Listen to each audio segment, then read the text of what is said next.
इस वीडियो में बात करेंगे बैकलिंक्स क्या होता है, क्यों जरूरी है और अपने ब्लॉग के लिए ज्यादा से ज्यादा बैकलिंक्स कैसे बनाएं। तो सबसे पहले बात करते हैं कि बैकलिंक्स होता क्या है। किसी भी दूसरे ब्लॉग या वेबसाइट पर आपके ब्लॉग के लिंक को बैकलिंक कहते हैं। जितनी ज्यादा वेबसाइट्स आपके ब्लॉग का लिंक अपने किसी आर्टिकल में शेयर करेगी, उतना ही ज्यादा आपके ब्लॉग की रैंकिंग बढ़ेगी और आपके आर्टिकल्स को गूगल के फर्स्ट पेज में आने के चांसेस भी बढ़ेंगे। एग्जाम्पल के लिए जैसे आप देख सकते हो forbes.com पर यहाँ पे इस आर्टिकल के बीच में एक वेबसाइट का लिंक दिख रहा है cpstailor.com, इसी में दूसरा एक और दिख रहा है thenakedceo.com। तो इन दोनों वेबसाइट्स की रैंकिंग बढ़ जाएगी क्योंकि इसे फोर्ब्स जैसी हाई अथॉरिटी वेबसाइट की तरफ से बैकलिंक मिल गए। तो अगर आपके ब्लॉग आर्टिकल के लिंक को बहुत से वेबसाइट्स अपने आर्टिकल्स में पोस्ट कर रहे हैं, इसका मतलब ये है कि आपके ब्लॉग का कंटेंट वाकई में बहुत अच्छा है। मान लो आपने अपने ब्लॉग पर 101 स्मॉल बिजनेस आइडियाज के ऊपर आर्टिकल लिखा है। अब आपको इसे गूगल के फर्स्ट पेज में रैंक करना है, तो उसके लिए आपको दो चीजें करनी होगी। पहला, फर्स्ट पेज के जो भी रिजल्ट्स हैं, ये सारे जो आर्टिकल्स हैं, इनसे आपका आर्टिकल अच्छा होना चाहिए। और दूसरा, फर्स्ट पेज में जो रिजल्ट्स हैं उनसे ज्यादा बैकलिंक्स आपके आर्टिकल्स पर होना चाहिए। फॉर एग्जांपल जैसे आप देख सकते हो 50 स्मॉल बिजनेस आइडियाज जो आर्टिकल है, इस वेबसाइट पे 0 लिंक्स है। तो अगर आपका आर्टिकल इन सारे आर्टिकल से अच्छा है और आप 2 से 3 लिंक उस ब्लॉग आर्टिकल पे जनरेट कर सकते हो, तो आपके रैंक होने के चांसेस बढ़ जाते हैं। अब इसमें आपको कुछ चीजें समझने की जरूरत है। सबसे पहली बात कि आपको जो बैकलिंक मिलने वाला है वो रिलेटेड ब्लॉग से होना चाहिए। मतलब आपका आर्टिकल बिजनेस आइडियाज पर है, तो जो ब्लॉग आपको लिंक कर रहे हैं वो बिजनेस ब्लॉग्स होने चाहिए। अगर आपका ब्लॉग मेन ग्रूमिंग पर है और उस पे आप सरकारी नौकरी नोटिफिकेशंस ब्लॉग से लिंक करते हो, तो कोई बेनिफिट नहीं मिलेगा आपको। दूसरा, हाई डोमेन अथॉरिटी ब्लॉग से बैकलिंक मिलना ज्यादा पावरफुल होता है as compare to low domain authority blogs. Domain authority क्या होता है वो समझते हैं। बड़े बड़े एसईओ कंपनीज जो एसईओ टूल्स और सॉफ्टवेयर बनाती हैं, वो वेबसाइट्स को 1 से 100 के बीच में नंबर देती है based on their content, authority, domain age और बहुत से अलग अलग क्राइटेरिया पर। इसे हम डोमेन अथॉरिटी डीए या डोमेन रैंकिंग भी कहते हैं। जैसा आप देख सकते हो, ये अलग अलग वेबसाइट्स की डोमेन अथॉरिटी आपको दिख रही है। entrepreneur.com की डोमेन अथॉरिटी 92 है, तो yourstory.com की 79। इसी तरह ये जो ब्लॉग है businessalligators.com, इसकी डोमेन अथॉरिटी 23 है। तो जिस ब्लॉग की रैंकिंग जितनी ज्यादा होगी, उसकी बैकलिंक की वैल्यू उतनी ही ज्यादा होगी। मतलब अगर आपको इस ब्लॉग से बैकलिंक मिलता है और yourstory.com से बैकलिंक मिलता है, तो इसकी जो बैकलिंक होगी उसकी वैल्यू नीचे वाले ब्लॉग से ज्यादा है। अब बैकलिंक्स भी दो तरह के होती हैं, डू फॉलो और नो फॉलो। नॉर्मली आप किसी भी ब्लॉग का लिंक शेयर करते हो तो वो डू फॉलो लिंक्स होती हैं। मतलब गूगल बॉट्स उन लिंक्स को क्रॉल करेगा और उसे रैंक करेगा। पर अगर हम नहीं चाहते कि किसी ब्लॉग को हमारे लिंक करने से फायदा हो और उसे गूगल बॉट कंसिडर ना करे, तो हम नो फॉलो लिंक का कोड लगा देते हैं। अगर हम अपने कोड में नो फॉलो लगा देते हैं तो गूगल बॉट इसे क्रॉल नहीं करेगा। नो फॉलो लिंक से आपको कोई एसईओ बेनिफिट नहीं मिलता है। इसलिए जब आप बैकलिंक्स बनाएंगे तो कोशिश करना है कि डू फॉलो बैकलिंक्स बनाएं। कुछ वेबसाइट्स होते हैं, कुछ फॉरम्स होते हैं, वो पहले ही लिख देते हैं कि हम डू फॉलो बैकलिंक नहीं देंगे आपको, हम नो फॉलो बैकलिंक देंगे। तो अगर उस वेबसाइट से बहुत ट्रैफिक आता है तो फिर तो आप नो फॉलो लिंक भी ले सकते हैं, क्योंकि ट्रैफिक इतना जनरेट हो जाएगा कि आपको उसका फायदा मिल जाएगा। पर अगर कोई छोटा ब्लॉग है जिसकी डोमेन अथॉरिटी कम है, तो उससे आपको ज्यादा ट्रैफिक तो नहीं मिलने वाला है, पर आपकी कोशिश ये रहनी चाहिए कि आपको एसईओ बेनिफिट मिले, इसलिए आप डू फॉलो लिंक्स के लिए ट्राई करेंगे। अब हम बात करते हैं बैकलिंक्स बनाने के कुछ मेथड्स के बारे में। इसमें सबसे पहला है नेटवर्किंग।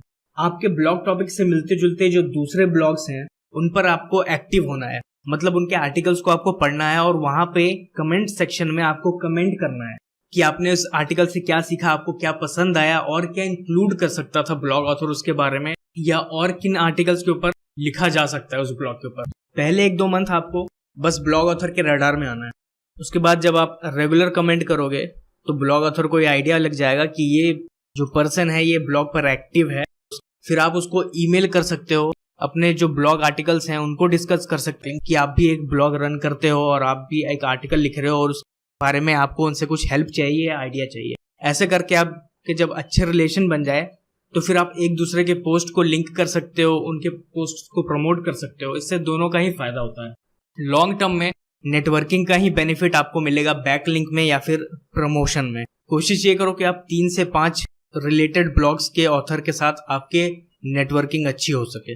इसमें थोड़ा टाइम लगता है पर बेनिफिट बहुत ज्यादा मिलता है, इसलिए मैंने इसके बारे में सबसे पहले आपको बताया। नेक्स्ट है हमारा गेस्ट पोस्ट। इसमें हम दूसरे ब्लॉग्स के लिए आर्टिकल्स लिखते हैं और उसमें अपने ब्लॉग के किसी आर्टिकल का लिंक इंक्लूड करते हैं। इससे उस ब्लॉग को एक अच्छा आर्टिकल मिल जाता है और हमें एक बैकलिंक। इसके लिए आपको क्या करना है कि जो भी आपका ब्लॉग टॉपिक है उसको आप गूगल में सर्च करोगे और साथ में लगाओगे राइट फॉर अस। इससे क्या होगा कि जो भी ब्लॉग्स हैं आपके आर्टिकल से रिलेटेड और वो एक्सेप्ट करते हैं गेस्ट पोस्ट, उनकी लिस्ट आपको मिल जाएगी। जैसे ये है everythingmom.com, youngsmomclub.com, everydayfamily.com। तो ये सारी जो ब्लॉग्स हैं इनको आप कांटेक्ट करोगे और यहाँ पे आप जाके इन ब्लॉग्स के लिए आर्टिकल लिखोगे। इसी तरह आप एक और चीज सर्च कर सकते हो, गेस्ट पोस्ट, आपका जो टॉपिक है वो, और ब्लॉग्स जैसे गेस्ट पोस्ट पेरेंटिंग ब्लॉग। तो यहाँ भी आपको एक लिस्ट मिल जाएगी जो गेस्ट पोस्ट एक्सेप्ट करते हैं। यहाँ पे आपको 200 से ज्यादा ब्लॉग का लिस्ट दिया गया है जो गेस्ट पोस्ट एक्सेप्ट करते हैं। तो इन सारों को आप कांटेक्ट कर सकते हो। और बैकलिंक बनाने वक्त एक चीज याद रहे कि आपको अपने जो बेस्ट आर्टिकल है आपके ब्लॉग का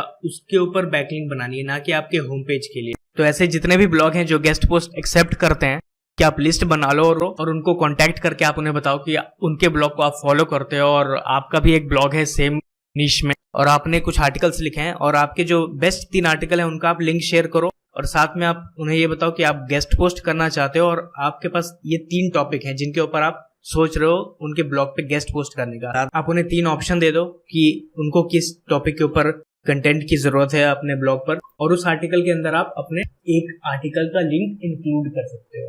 थर्ड तरीका है बैकलिंक बनाने का, ईगो बेट। ये मैंने आपको कंटेंट बनाने वाले वीडियो में भी बताया था। इसमें आप क्या करते हो, जो आपके फील्ड में बड़े लोग हैं उनका आप इंटरव्यू कर सकते हो और फिर जब वो इंटरव्यू लाइव हो जाएगा तो आपको लिंक सेंड करना है उनको जिनको आपने इंटरव्यू किया था, और फिर वो अपने ब्लॉग पर या अपने सोशल मीडिया पर उसे शेयर करते हैं, क्योंकि सबको ही पसंद होता है अपने इंटरव्यू का लिंक ज्यादा से ज्यादा लोगों तक पहुंचाने का। तो इससे आपको बैकलिंक मिल जाती है और वो भी एक रेप्यूटेबल पर्सन से। नेक्स्ट मेथड है रिसोर्सेस लिस्ट। इसमें आप ये करते हो कि जो भी बेस्ट ब्लॉग है उनकी आप लिस्ट बनाते हो और फिर उन लोगों को आप ईमेल करते हो कि मैंने एक ब्लॉग पोस्ट बनाया है जिसमें मैंने रैंकिंग की है टॉप 100 बेस्ट ब्लॉगर्स की और उसमें आपके ब्लॉग को मैंने इंक्लूड किया है। तो ऐसे जो भी ब्लॉग्स होते हैं उनको सब शेयर करना चाहते हैं, सबको ही पसंद होता है अगर उन्हें कोई रैंकिंग मिलती है, कोई अवार्ड मिलता है तो, और यहाँ से भी आप एक लिंक जनरेट कर सकते हैं। नेक्स्ट है हमारा बैकलिंक एक्सचेंज। इसमें आपको ज्यादा कुछ नहीं करना है, जो भी आपके निश में ब्लॉग्स हैं आप उनके आर्टिकल को चेक करो कि उनके जो आर्टिकल हैं वो अच्छे हैं, ठीक ठाक हैं, उनका जो कंटेंट है वो कॉपीड नहीं है। इसके लिए आप एक फ्री टूल चेक कर सकते हो, smallseotools.com/plagiarism checker। इसका लिंक मैं आपको वीडियो के नीचे दे दूंगा। यहाँ से आप चेक कर सकते हो कि उनका जो कंटेंट है वो ओरिजिनल है, कॉपीड नहीं है। और फिर आप उनसे कांटेक्ट करके बोल सकते हो कि मैं भी इस टॉपिक के ऊपर ब्लॉगिंग करता हूँ, और फिर आप एक दूसरे के बैकलिंक एक्सचेंज कर सकते हो। आप इसमें आप कोशिश करना कि जो उनके बेस्ट कंटेंट है, जो टॉप ब्लॉग पोस्ट है, जो सबसे ज्यादा व्यूड है, जिसपे सबसे ज्यादा कमेंट आता है, उस आर्टिकल्स में आपको बैकलिंक मिल जाए तो ज्यादा सही रहेगा। नेक्स्ट मेथड है पेड लिंक। पेड लिंक्स में आपको क्या करना है, जो भी आपके ब्लॉग से रिलेटेड ब्लॉग्स है उनको कांटेक्ट करो। याद रहे उनकी अथॉरिटी 40 से कम रहे, क्योंकि अगर आप सारे बैकलिंक हाई अथॉरिटी ब्लॉग से आने लगेगा तो गूगल को शक होने लगता है कि ये सारे पेड लिंक्स हैं। इसीलिए आप 40 से नीचे वाले डोमेन अथॉरिटी वाले ब्लॉग से लिंक जनरेट कर सकते हो। उनको पे करके आप उनको कांटेक्ट करो, अपना प्राइस बताओ कि आप इतना पे कर सकते हो। अगर वो एग्री करेंगे तो फिर उनके किसी आर्टिकल में वो आपके ब्लॉग का लिंक इंक्लूड कर देंगे। या फिर आप ये भी कर सकते हो कि जो भी बड़े बड़े ब्लॉग्स हैं, जैसे entrepreneur.com हो गया, forbes.com हो गया, या न्यूज वाली वेबसाइट्स होगी, वहां पे कुछ लोग कंट्रीब्यूट करते हैं, आर्टिकल्स रेगुलरली कंट्रीब्यूट करते हैं वो, तो आप उनसे कांटेक्ट कर सकते हो और उनको पे कर सकते हो कि वो जब अपना नेक्स्ट आर्टिकल लिखें तो उसके बीच में आपके किसी ब्लॉग का लिंक इंक्लूड कर दें। उसके बाद हम बात करेंगे एडवांस्ड बैकलिंकिंग के बारे में। सबसे पहले इसमें है इमेज होस्टिंग साइट्स। इसमें हम क्या करते हैं, जो भी इमेज होस्टिंग साइट्स होती हैं, फ्री इमेज होस्टिंग साइट्स जैसे pexels.com हो गया, वहां पे हम अपना प्रोफाइल बना लेंगे, वहां पे कुछ अच्छी फोटोज को हम अपलोड कर देते हैं, उसके साथ ही अपने वेबसाइट का लिंक इंक्लूड कर देते हैं, जैसे यहाँ पे किया हुआ है। यहाँ से आपको एक अच्छा बैकलिंक मिल जाता है। इसी तरह आप और भी वेबसाइट्स जो है pexels.com के अलावा जो इमेज होस्टिंग साइट्स हैं वहां से आपको बैकलिंक मिल सकता है। ऐसे आप 4-5 अलग अलग फोटो शेयरिंग साइट से बैकलिंक जनरेट कर सकते हो।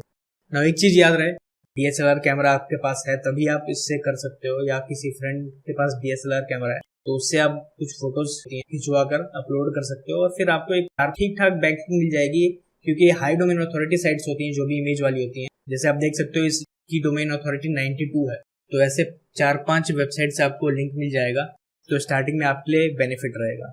नेक्स्ट है हमारा डोनेशन लिंक्स।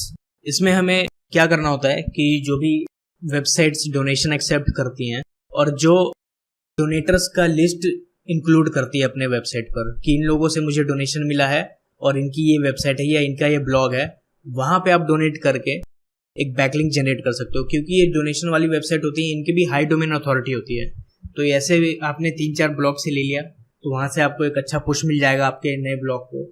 इसके साथ ही अगला है टेस्टिमोनियल लिंक्स। जैसे आपने कोई प्रोडक्ट खरीदा है, कोई आपने सॉफ्टवेयर खरीदा है या कोई कोर्स खरीदा है या कोई ऐप यूज करते हो, तो वहां पे आप उनका टेस्टिमोनियल दे सकते हो कि ये ऐप मुझे बहुत पसंद आया, इसमें क्या क्या चीजें मुझे पसंद आई, और इस तरह वो अपने वेबसाइट में इंक्लूड करते हैं आपके टेस्टिमोनियल को आपके ब्लॉग के लिंक के साथ, तो वहां से आपको लिंक मिल सकते हैं। इसके साथ कुछ और तरीके हैं जिनको आपको कम से कम यूज करना है। उनमें से कुछ हैं प्रोफाइल लिंक्स। जैसे जो भी बड़ी बड़ी वेबसाइट्स हो गई, शटरस्टॉक हो गया, reddit.com हो गया, यहाँ पे आप अपना प्रोफाइल बनाते हो तो वहाँ पे आपको ऑप्शन होता है अपने वेबसाइट का लिंक इंक्लूड करने का, वो आप इंक्लूड कर सकते हो। कुछ होती है डायरेक्टरी लिंक, जिसमें आपको अपना ब्लॉग का लिंक डालना होता है और वो ऑटोमेटिकली कुछ 100-150 वेबसाइट पर आपके ब्लॉग का बैकलिंक क्रिएट हो जाता है। नेक्स्ट है इसमें कमेंट बैकलिंक। ये आपको बहुत सारे यूट्यूबर्स ने बताया होगा कि आप कमेंट करो जाके और वहाँ पे आपने ब्लॉग का लिंक इंक्लूड करो। तो ये मेथड आप यूज़ कर सकते हो, पर मैं आपको रिकमेंड करूँगा कि कम से कम यूज़ करो, क्योंकि ये स्पैमी होता है बहुत और इससे कुछ आपको अच्छी खासी बैकलिंक नहीं मिलती। क्योंकि जो भी कमेंट बैकलिंक होता है वो मैक्सिमम केस में नो फॉलो होता है, तो आपको एसईओ का कोई फ़ायदा नहीं होने वाला है उसमें। और एक और होता है हमारा PBN कहते हैं, जिसको प्राइवेट ब्लॉग नेटवर्क। इसमें लोग क्या करते हैं कि बहुत सारे अलग अलग छोटे छोटे ब्लॉग्स बना लेते हैं और उन छोटे छोटे ब्लॉग से अपने जो मेन ब्लॉग है उसमें लिंक करते हैं। तो कुछ लोगों को इससे सक्सेस भी मिली है, और क्योंकि इसमें खर्चा बहुत आता है, बहुत सारा डोमेन लेना पड़ेगा, बहुत सारी होस्टिंग करनी पड़ेगी, और फिर आपको ये भी देखना पड़ेगा कि आप अलग अलग ईमेल आईडी यूज करके सारे डोमेन खरीद रहे हो। क्योंकि गूगल अगर एक बार इसे ट्रैक कर लेगा तो आपका जो मेन ब्लॉग है उसे पेनलाइज कर देगा, फिर आप उसको रैंक नहीं कर पाओगे, फिर आपकी सारी रैंकिंग चली जाएगी। तो ये बहुत ही रिस्की है, मैं रिकमेंड नहीं करता ये सारे मेथड। इसके साथ ही आपको अवॉइड करना है जो भी रेडिट या फेसबुक ग्रुप में कुछ लोग सेंड करते हैं कि मैं आपको इतने सारे बैकलिंक क्रिएट करके दूंगा एक साथ में 600, 700, 800, उन सबको आपको अवॉइड करना है। वो सारे स्पैमी लिंक्स होते हैं और गूगल उन्हें आराम से आइडेंटिफाई कर लेता है और फिर आपके ब्लॉग को फायदा नहीं होता बल्कि नुकसान हो जाता है। तो उन सारे मेथड से आप बच के रहो। मेनली आपका जो मेथड है जो काम करते हैं वो है नेटवर्किंग, गेस्ट पोस्ट, ईगो बेट, रिसोर्स लिस्ट और बैकलिंक एक्सचेंज। तो इन सब के ऊपर ही आप फोकस करो और बाकी सब पे कम फोकस करो। मेन चीज आपका कंटेंट तगड़ा होना चाहिए। कंटेंट आपका तगड़ा होगा तभी आपको कोई भी बैकलिंक एक्सचेंज करेगा, तभी आपके साथ कोई नेटवर्किंग करेगा, तभी आपके गेस्ट पोस्ट को कोई एक्सेप्ट करेगा। इसलिए आपका फोकस हमेशा एक अच्छा आर्टिकल क्रिएट करने के लिए होना चाहिए। आपकी ऑडियंस की नीड्स को फुलफिल करो, आप उनके जो भी पेन पॉइंट्स हैं, जो भी उनके दिक्कतें हैं, उनको सॉल्व करो अच्छे वे में। प्रेजेंटेशन अच्छा रखो अपने कंटेंट का, आपको बैकलिंक भी मिल जाएगी। और अगर आप कंटिन्यूअसली 6 महीने तक अच्छा कंटेंट लिख रहे हो तो आपके आर्टिकल्स ऑटोमेटिकली रैंक होते जाएंगे। फिर आप नॉर्मल छोटे मोटे बैकलिंक बना के भी आपका काम चल जाएगा, ज़्यादा आपको बैकलिंक के ऊपर काम नहीं करना पड़ेगा।